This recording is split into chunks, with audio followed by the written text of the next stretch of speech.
The movie opens with the main character, Jake Sully, narrating his simple and peaceful life with his family in Pandora. As the chief of the Omaticaya tribe, he mentions that he and his wife Neytiri have a total of 5 children now, 2 sons, Neteyam and Loak, a daughter, Tuck, their adopted daughter, Kiri, and a human boy named Spider. Jake goes on to clarify that Kiri is the daughter of his dear friend Grace, who died while helping the Na'vi people fight against humans. As for Spider, he was left behind when all the humans returned to Earth after losing their battle. Jake states that the children play together and take good care of one another. Despite being different in color and body size, Jack mentions that all of the children live together like a family. However, Neytiri does not like Spider because he is revealed to be the son of Colonel Miles Quaritch, the evil man who almost wiped off the Na'vis. It turns out that Spider was left behind on Pandora because he was too small to be transported back to Earth. As he says, you can't put babies into cryosleep. Kiri, on the other hand, has a special connection with Spider and is really fond of him. As the human boy has spent all of his life with the Na'vi people, he thinks that he is one of them. One night, when Neytiri and Jack are talking, they notice some bright spaceships in the sky. Suddenly, the spaceships approach them and start wreaking havoc. The Omaticaya habitat is torched with flame, resulting in widespread destruction and deaths of many animals. From the spaceships, a group of soldiers with robotic artillery emerge and finish off whatever else is left of the place. Neytiri and Jake, who are watching from afar, are shocked to learn that it is an RDA spaceship carrying humans who are there to colonize Pandora and build another main operating station. The scene then shifts to one of the human laboratories where scientists have successfully created a Na'vi clone of the Colonel. He has been fed with the memories and data that were collected prior to his death. Because of this, the Colonel's clone knows everything, except who killed him and how. Along with the Colonel, the scientists have also manufactured the clones of other soldiers who were present during their previous attack on Pandora. As a result, the Colonel and his men are hell-bent on destroying the Omaticaya, and, in particular,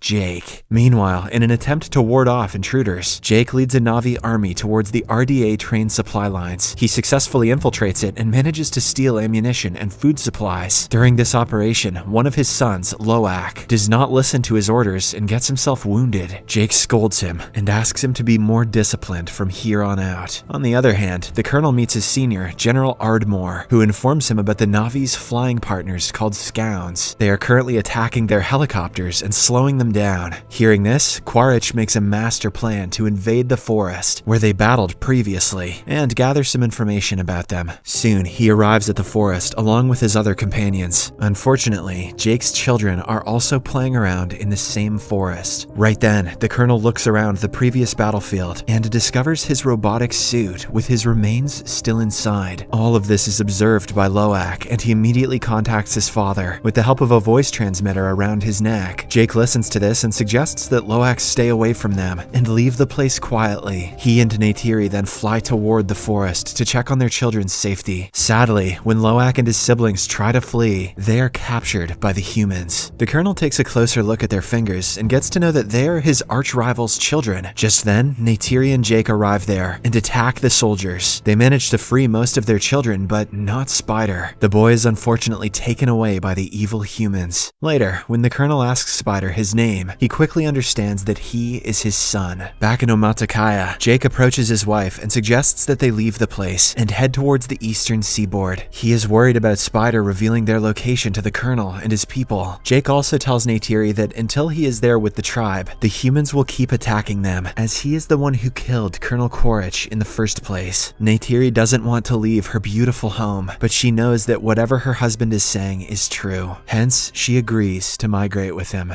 On the other hand, General Ardmore dishes out some cruelty on Spider by placing him in a rotating machine. Yes, put him in the little naked human spinning machine. That'll make him talk. He tries to extract important information from the boy, but to no avail. Spider is too loyal to his Na'vi parents, and he just won't budge. Surprisingly, the Colonel cannot see his son in this state, so he immediately stops the spinning machine. He then approaches the General and tells her that he will handle Spider in his own way. Later, he meets the boy in a separate room and reassures him that he's he's not a bad person, he also discloses that he's here to take him back to Earth. This warms up Spider's heart, and he eventually agrees to provide him with the information he wants. In the next scene, Jake and his entire family leave their native home and fly away on their scouts. After flying for a few days, they finally arrive at a place called Metkaina, where another Na'vi tribe lives. Surprisingly, the Na'vis living here are fainter in color, and they prefer to stay in the water. Seeing Jake and his gang, they start making fun of their appearance. Soon, the head of the tribe, Tonowari, arrives with his wife. He feels skeptical about Jake and his family, and mentions that they are not suited to survive in the water. However, desperate to save his family, Jake promises that they will adapt to the place in no time. He then reveals how they are being chased after by some humans. Hearing this, Tonowari finally agrees to let them stay, and provides them with shelter. He also asks his children to teach Jake's children how to swim, and use their special creatures to move around the water. Obliging to the request, Tonowari's children take their new friends to the ocean and start showing them the basics. Meanwhile, the ever-so-mischievous Loak tries to connect with a sea creature, but loses control and falls into the water. Seeing him, Tonowari's children start laughing. As all this is happening, the girl Kiri can be seen deep inside the ocean. Surprisingly, she has adapted well to the place, and can even control some sea creatures. Mysterious and convenient. The following day, while Kiri is meditating underwater, Tonowari's son, Aonang, and his friends approach her and start making fun of her, calling her a freak. Because of this, Loak arrives and punches Aonang. Aonang doesn't take this sitting down though, and starts clapping some ass with his thick tail. Later, when Jake finds out about the incident, he angrily orders his son to go and apologize to Aonang, as he is the clan leader's son. Reluctantly, Loak agrees and says sorry. Although Aonang forgives him in front of the others, deep down he is still angry. So, in order to teach Loak a lesson, he takes him to a scheduled location on the pretext of swimming. Loak is completely oblivious that there are dangerous sea predators in the area. A while later, when Loak is fishing, a large predator swims at him rapidly. Terrified, afraid, Loak looks around for help but fails to find anyone. But just then, a humongous creature named Payakan comes to the rescue. It swiftly kills the predator with the help of its wide head. Here, we get to know that Payakan is a tulkun, a peaceful and intelligent creature. There are thousands of tulkuns in the sea, which the Metakaina regard as their spiritual family. Payakan is the largest and mightiest of them all. In the meantime, Loak is rescued and brought to the surface by Payakan. The latter also helps the creature by pulling out some harpoons, which were apparently hurting it. With this, the two create a beautiful bond and befriend each other. Loak even climbs through his blowhole. It's disgusting. Later, when Loak reaches land, he is called up by Tonowari. The strict leader has found out about his son's shenanigans and wants Aonang to apologize. However, the selfless Loak accepts responsibility for his actions and lies that Aonang had nothing to do with it. This finally makes Aonang understand that the new Na'vis are not so bad after all. After some time, Loak reunites with his brother and friends and explains how Payakan saved his life. To his surprise, no one believes him. Instead, they reveal that Payakan is a killer, and that's why it was abandoned by the other Tulkuns. On the other hand, Spider briefs the Colonel about some Na'vi culture and takes him to the Hallelujah Mountains to select a scoun for him. At first, the Colonel struggles, but soon he gets the hang of it and flies around. Shortly after, he also gets information about Jake's possible location and heads towards the Metkaina Reef with his army. On arriving, he confronts some of the Zoras and inquires if they know Jake. When the Na'vis say no, the evil humans kill one of them and also burn their houses. Despite this, the Na'vis stand by their statement. Left with no options, the Colonel signals his team to go for Plan B. Now he wants to kill the Tulkuns in large numbers, hoping that this will finally draw out Jake. But there is another advantage to killing them. The Tulkuns have a precious liquid inside their brains, which can increase the longevity of life. On Earth, a single liter of this liquid will go for millions. Space whale brain goop, the only resource more valuable than unobtainium. Soon, some hunters start chasing after the sea monsters. They strike numerous trackers into them and render them unconscious. In a heartbreaking scene, we can see a mother Tulkun brutally laid to death, while her offspring lays by her in shock. The humans eventually leave, with the trackers still inside the Tulkuns. When the Metkaina discover that their friends are getting killed, they become angry and decide to engage engage with the attackers. However, Jake calms them down and mentions that they need to inform the Tulkuns about the trackers first. This is the only way that they can prevent a future strike. As soon as Loak hears this, he leaves to inform his best friend Payakan about it. Ayanung and a few other locals also join him. After a while, they eventually meet Payakan and prepare to pull the tracker out of him. But just then, the colonel and his hunting crew arrive in their whale ship. After seeing them, Loak connects to his father and informs him about the situation. In the nick of time, he and his friends also manage to pull the tracker out from Payakan's body. After this, they hide underwater while the colonel's crew starts looking for them. Meanwhile, Jake approaches Tonowari and informs him that their children are missing. This worries the latter, and he quickly orders his people to prepare for war. Jake and Neytiri also grab their weapons, and soon all of them collectively head towards the battlefield. On the other hand, the colonel orders his crew to launch their attack on the Tulkuns and find Jake's children. After searching for a while, they eventually find Kiri and Tuk and capture them in a net. Loak tries his best to tear the net, but gets himself pulled to the whale ship with it. Soon, the colonel arrives and cuffs them to the railing of the ship. He then takes Loak's color transmitter and asks Jake to surrender for the safety of his children. Having no options, Jake agrees to his conditions. At the same time, Payakan notices his best friend Loak handcuffed to the deck and decides to save him. In a risky move, he suddenly jumps onto the deck and starts moving his massive fins. This throws away a lot of soldiers and obliterates the ship. Taking advantage of the distraction, Jake and the Metakaina also launch their attack on the colonel and his army. They want to save their children, but they also want revenge. Meanwhile, Spider breaks the controller of the whale ship, causing it to strike the rocks and allow water to fill inside it. Next, Jake and his eldest son Neteyam quickly climb the deck and free Loak, Tuk, and Kiri. Then they order the children to return to safety, but Loak refuses. Instead, he decides to save his adopted brother Spider. Neteyam also joins him, and after a bit of searching, they find Spider. When they are about to leave the ship, the colonel notices them and opens fire. Unfortunately, Neteyam gets hit by one of the bullets and is severely injured. Loak and Spider immediately take him to the shore to their mother, but because of the excessive blood loss, he passes away. Seeing her son die right in front of her eyes, Neytiri starts crying and screaming loudly. Meanwhile, the evil colonel manages to capture Kiri and Tuk using his scown. He later connects with Jake and reveals that both his two daughters are with him. After getting this information, Jake somehow calms Neytiri down and persuades her to join him and save their daughters. The latter obliges, and filled with rage, she calls her scown, grabs her bow and arrows, and goes flying towards the ship. Soon, Jake approaches the ship and causes an explosion, killing the colonel's men. Neytiri also arrives there and starts shooting arrows at the remaining humans, killing them all instantly. Meanwhile, Jake finds his little daughter, Tuk, and frees her. But at the same time, the colonel also shows up. He is holding Kiri at knife point. He threatens Jake to put down his weapons, and the latter reluctantly does so. In the meantime, a vengeful Neytiri captures Spider and threatens to kill him. At first, the colonel mentions that he has no relationship with Spider, but when Neytiri makes a small cut in the boy's chest, he immediately leaves Kiri. With this, Neytiri and her family prepare to leave, but the colonel mentions that he will again hunt Jake down and kill him. Later, Jake realizes that he needs to eliminate the colonel to live a peaceful life. Hence, he returns to the battlefield. This time, the arch rivals fight each other in an old-fashioned fist fight. It is a brutal one, and the two match each other stride for stride. But in the end, it is our hero Jake who prevails. He manages to wrap his arms around the colonel's neck and knock him unconscious. Jake assumes that he is dead and lets him drown in the water. Unfortunately, he too struggles to breathe and starts sinking to the bottom. But at the same time, Loak comes to his rescue and brings him to the surface. Later, Payakan carries the whole family and brings them to the shore. On the other hand, Spider also pulls his biological dad out of the water and saves his life. But when the colonel asks him to leave the place with him, Spider refuses and returns to his adoptive family. In the last scene, Jake's family and the whole Metakaina tribe bury Neteyam's body at the bottom of the ocean, where the lighting tubes embrace him like their own.